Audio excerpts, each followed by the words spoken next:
1857 کی جنگ آزادی اور مسلمان۔ ہندوستان کی آزادی کی کہانی اور تاریخ مسلمانوں کے خون سے لکھی گئی ہے۔ آبادی کے لحاظ سے کم تناسب کے باوجود جد و جہد آزادی میں مسلمانوں کی ایک بڑی تعداد نے نہ صرف یہ کہ بڑھ چڑھ کر حصہ لیا بلکہ اپنے عزیز وطن کی آزادی کو یقینی بنانے کے لیے اپنی جانوں کے نذرانے بھی پیش کیے۔ میں ہوں آپ کا دوست محمد ناصر اور آپ دیکھ رہے ہیں چینل گلدستہ معلومات۔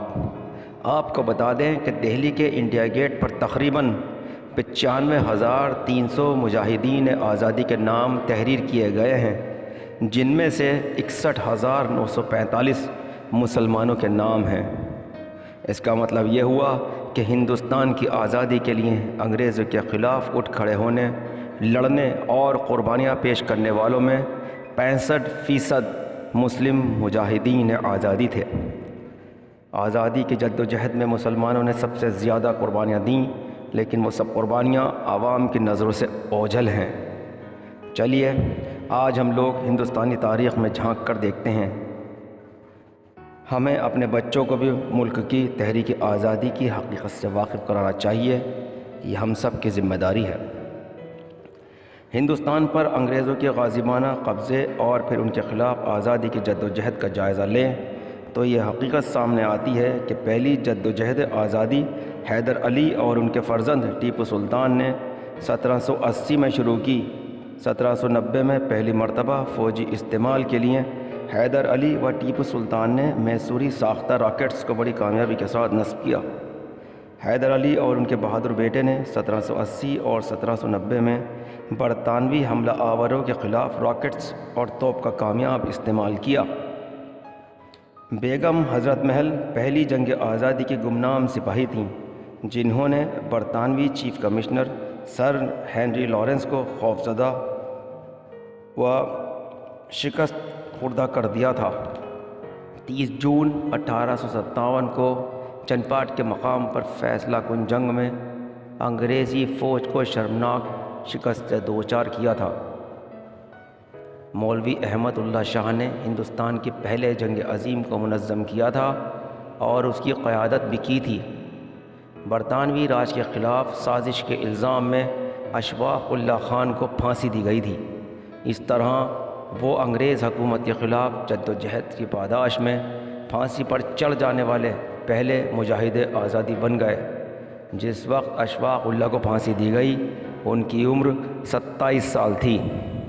مولانا ابوالکلام آزاد ایک ممتاز عالم دین تھے اور ہندوستان کی تحریک آزادی کے دوران انڈین نیشنل کانگریس کے ایک سینئر مسلم رہنما تھے۔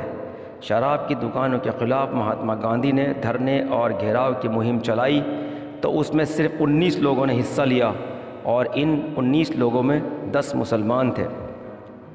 سابق وزیر اعظم راجیو گاندھی نے رنگون برما میں بہادر شاہ ظفر کے مزار پر حاضری دینے کے بعد کتاب تاثرات میں لکھا تھا، اگرچہ آپ کو ہندوستان میں زمین نہ مل سکی، یہاں برما میں سپرد خاک کیا گیا۔ آپ رنگون میں دفن ہیں لیکن آپ کا نام زندہ ہے۔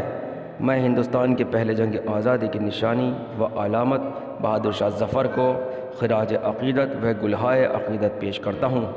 وہی ہندوستان کی جد و جہد آزادی کا نقطہ آغاز تھا۔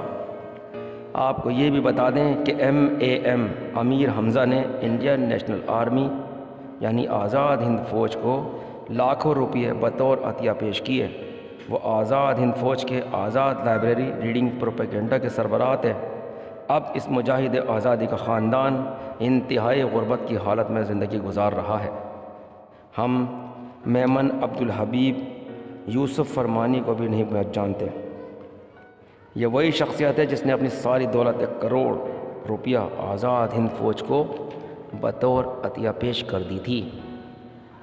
شاہ نواز خان آزاد ہند فوج کے ایک سپاہی، ایک سیاستداں اور آزاد ہند فوج میں چیف آفیسر کمانڈر تھے۔ نیتا جی سبھاش چندر بوس کی قائم کردہ آزاد ہند فوج کی جلا وطن کابینہ میں 19 ارکان میں سے 5 مسلمان تھے۔ بی اما نامی ایک مسلم خاتون نے آزادی کی جد و جہد کے لیے 30 لاکھ روپے سے زائد رقم کا عطیہ پیش کیا تھا۔ کوئی بھی مسلم مجاہدین آزادی کی تحریک آزادی میں قربانیوں پر ہزاروں صفحات تحریر کر سکتا ہے، لیکن بدقسمتی سے یہ سب سچائیاں آج تک ہندوستانی عوام کی نظروں سے اوجھل ہیں۔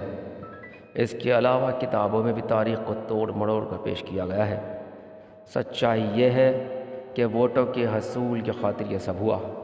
محب وطن ہندوستانیوں کو ان سب باتوں کا شکار نہیں ہونا چاہیے، بلکہ مضبوط و محکم اور ترقی پسند ملک کے لیے تمام شہریوں کو متحد اور ایک ہو کر کام کرنا چاہیے، جس سے ملک میں بھائی چارہ بڑھے گا، محبت بڑھے گا اور ملک میں ترقی ہوگی۔ امید کرتا ہوں میری ویڈیو آپ کو پسند آئی ہوگی۔ چینل کو لائک کریں، سبسکرائب کریں۔ میں آپ کا دوست محمد ناصر اب آپ سے اجازت چاہتا ہوں۔ شکریہ۔